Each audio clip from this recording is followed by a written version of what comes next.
Hi viewers and subscriber எல்லாருக்கும் வணக்கம்.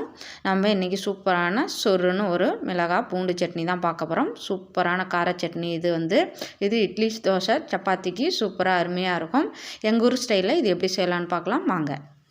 இப்போது நான் ஒரு 10 மிளகாய் கிட்டத்தட்ட காஞ்ச மிளகாய், பட்டை மிளகாய், ட்ரை சில்லி எடுத்துருக்கிறேன். நீங்களும் இதேமாரி எடுத்துக்கோங்க.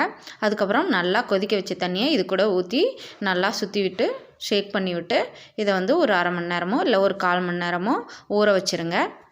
நார்மல் வாட்டர் பச்சை தண்ணியில் இதை ஊற வைக்கும்போது ரொம்ப லேட் ஆகும் ஊறுறதுக்கு. அதனால் ஹாட் வாட்டர் ஊற்றி நான் ஊற வச்சுருக்கேன். நீங்களும் அதேமாரி பண்ணிக்கோங்க. அதுக்கப்புறம் 3-4 கட்டி பூண்டை உதுத்து இந்தமாரி வச்சுக்கோங்க. தோலை எடுக்க வேண்டாம், நல்லாயிருக்கும். அதுக்கப்புறம் புளி உங்களுக்கு விருப்பம்னா சேர்த்துக்கோங்க, இல்லைன்னா விட்டுருங்க. அதுக்கப்புறம் கொஞ்சமாக உப்பு சேர்த்துக்கோங்க. அம்மியில் அரைக்கிறவங்க மிளகாவை ஊற வைக்க வேண்டாம், அப்படியே அம்மியில் வச்சுட்டு தண்ணி தெளிச்சுட்டு அரைச்சிக்கோங்க. மிக்சி ஜாரில் அரைக்கிறவங்களுக்கு மட்டும்தான் மிளகாவை ஊற வைக்கணும், இல்லைன்னா மிளகாய் நைஸாக பேஸ்ட்டாக அரையாது. அதனால தான் ஊற வைக்கிறோம்.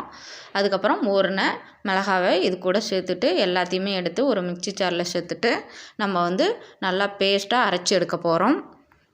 இதில் முக்கியமான விஷயங்கள்லாம் நான் இடையில சொல்லுவேன். அதனால் வீடியோவை மறக்காமல் ஸ்கிப் பண்ணாமல் பாருங்கள். மிளகாய் ஊற வச்ச தண்ணியவே நீங்கள் கொஞ்சமாக சேர்த்துக்கலாம். சேர்த்துட்டு இந்தமாரி நல்லா ஃபைன் பேஸ்ட்டாக அரைச்சிக்கோங்க. நம்மளுக்கு நல்லா ஒரு ரெட் கலரில் இந்தமாரி கிடச்சிருக்குது. உப்பு கம்மியாக சேர்த்துக்கோங்க, அதிகமாக சேர்த்துறாதீங்க. சட்னியோட டேஸ்ட்டு ரொம்ப நல்லா இருக்காது. அதனால தான் கொஞ்சமாக உப்பு 2-3 கல் தான் சேர்த்துருக்குறேன். பத்தலைன்னா இன்னும் கொஞ்சமாக சேர்த்துக்கலாம். அதுக்கப்புறம் இந்தமாரி நல்லா பேஸ்ட்டாக அரைச்சி எடுத்துக்கோங்க. அதுக்கப்புறம் இதான் ரொம்ப முக்கியமான விஷயம்.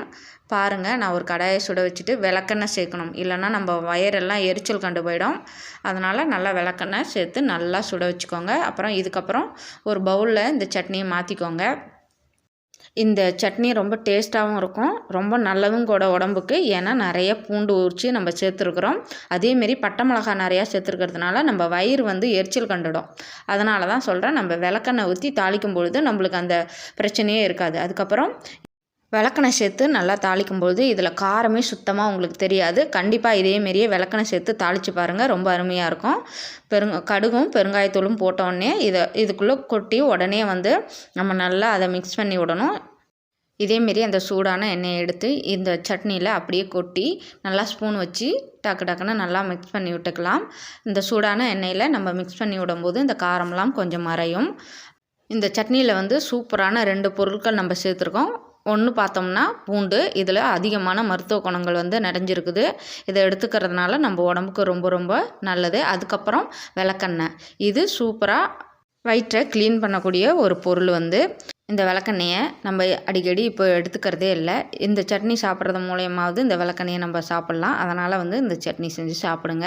இப்போ எல்லோரும் இட்லி தோசை சாப்பிட்றவங்க தான் அதிகமாக இருக்கீங்க. கண்டிப்பாக மறக்காமல் இந்த சட்னியை செஞ்சு சாப்பிட்டுட்டு எப்படி இருந்ததுன்னு எனக்கு கமெண்ட் பாக்ஸில் கமெண்ட் பண்ணுங்கள். வீடியோ பார்க்குற அனைவரும் மறக்காமல் தெருவே மணமணக்கும் இந்த சட்னியை செஞ்சு பாருங்கள்.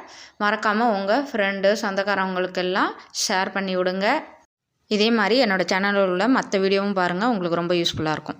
புதுசாக வீடியோ பார்க்குறவங்க சப்ஸ்கிரைப் பண்ணுங்கள், லைக் பண்ணுங்கள்.